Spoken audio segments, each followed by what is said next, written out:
Olha, se tem um nome na história do Brasil que até hoje causa polêmica, esse nome é Getúlio Vargas. É impressionante. Para uns, ele foi o pai dos pobres, o cara que criou o Brasil moderno. Para outros, um ditador cruel que acabou com as liberdades. Mas afinal, quem foi esse homem que praticamente desenhou o século XX brasileiro? Com essa fase, com essas palavras tão dramáticas, Getúlio Vargas deu fim à própria vida. E com isso, ele se consolidou de vez como um mito. Uma saída tão trágica quanto a sua carreira política foi complexa. E essas palavras ecoam até hoje. Essa é a pergunta de 1 milhão, não é?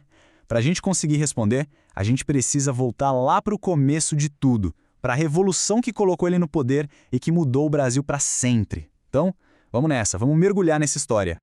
Tudo começa em 1930. O Brasil daquela época era dominado pelas oligarquias do café, a famosa política do café com leite. Só que uma crise econômica mundial, somada a várias disputas políticas aqui dentro, criaram o cenário perfeito para uma ruptura total. E olha, esses primeiros 7 anos foram uma loucura.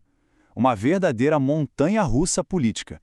Começa com uma revolução que leva ele ao poder, aí tem uma guerra civil em São Paulo e termina com um golpe de Estado que ele mesmo deu. É muita coisa acontecendo em pouco tempo.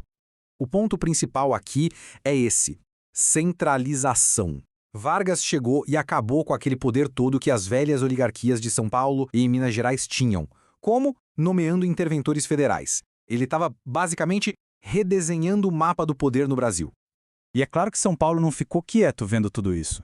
Essa citação aí do jornal O Estado de São Paulo mostra bem o clima de guerra que levou à Revolução Constitucionalista de 32.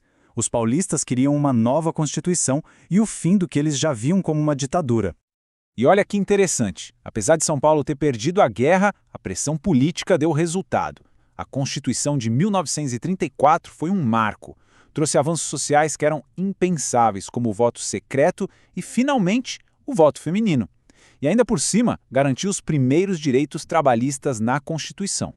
Mas nos anos 30, o mundo todo estava pegando fogo ideologicamente, e o Brasil não era a exceção. A gente tinha de um lado os integralistas, com uma clara inspiração fascista, e do outro, a Aliança Nacional Libertadora, que era uma frente de esquerda. O país estava completamente rachado. E é justamente nesse cenário caótico que o Vargas começa a construir uma das suas imagens mais conhecidas e duradouras, a de protetor dos trabalhadores. Vamos entender agora como ele ganhou essa fama de pai dos pobres. A estratégia dele tinha nome: trabalhismo. E era uma faca de 2 gumes, sabe? Por um lado, ele concedia direitos e benefícios reais para os trabalhadores. Mas por outro, ele mantinha os sindicatos bem amarrados, sob o controle do governo, o que tirava a força política independente deles. O ponto alto disso tudo foi a CLT, a Consolidação das Leis do Trabalho, em 1943. E é impressionante a gente parar para pensar que muitos desses direitos são a base do que temos até hoje. Salário mínimo, férias, jornada de 8 horas, tudo isso foi consolidado ali. E isso, claro, fortaleceu demais a imagem popular dele. Só que, enquanto ele construía essa imagem de pai dos pobres, o Vargas também mostrava outra face, a do ditador. Vamos agora para o lado mais sombrio desse poder todo.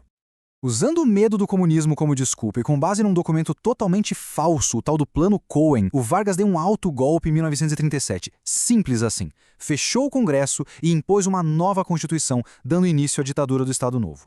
E aqui a gente vê a grande contradição do Vargas em plena ação. De um lado, a CLT, os direitos sociais. Do outro, o fim dos partidos políticos, a censura pesada e um governo totalmente autoritário. É fundamental entender que essas duas coisas aconteceram ao mesmo tempo, lado a lado. A grande ferramenta da ditadura era o DIP. Era uma máquina de propaganda poderosíssima. Não só censurava jornais, rádio, artes, tudo, mas também trabalhava ativamente para construir aquela imagem heróica do Vargas, espalhando o retrato dele pelo país inteiro. A maior ironia de todas talvez tenha vindo com a Segunda Guerra Mundial. O Vargas colocou o Brasil ao lado dos aliados para lutar contra as ditaduras fascistas na Europa. Enquanto isso, aqui no Brasil, a gente vivia sobre uma ditadura com muita inspiração nesses mesmos regimes. Essa contradição ficou insustentável. Com a pressão aumentando por todos os lados, Vargas caiu em 1945. Mas a história dele, essa estava longe de terminar. Vamos agora para o capítulo final, que foi tão dramático quanto o começo. Pois é, ele voltou. mas dessa vez eleito pelo voto popular. E o segundo governo dele foi marcado por um nacionalismo econômico muito forte, que teve como símbolo máximo a criação da Petrobras e aquele lema que todo mundo conhece, o petróleo é nosso.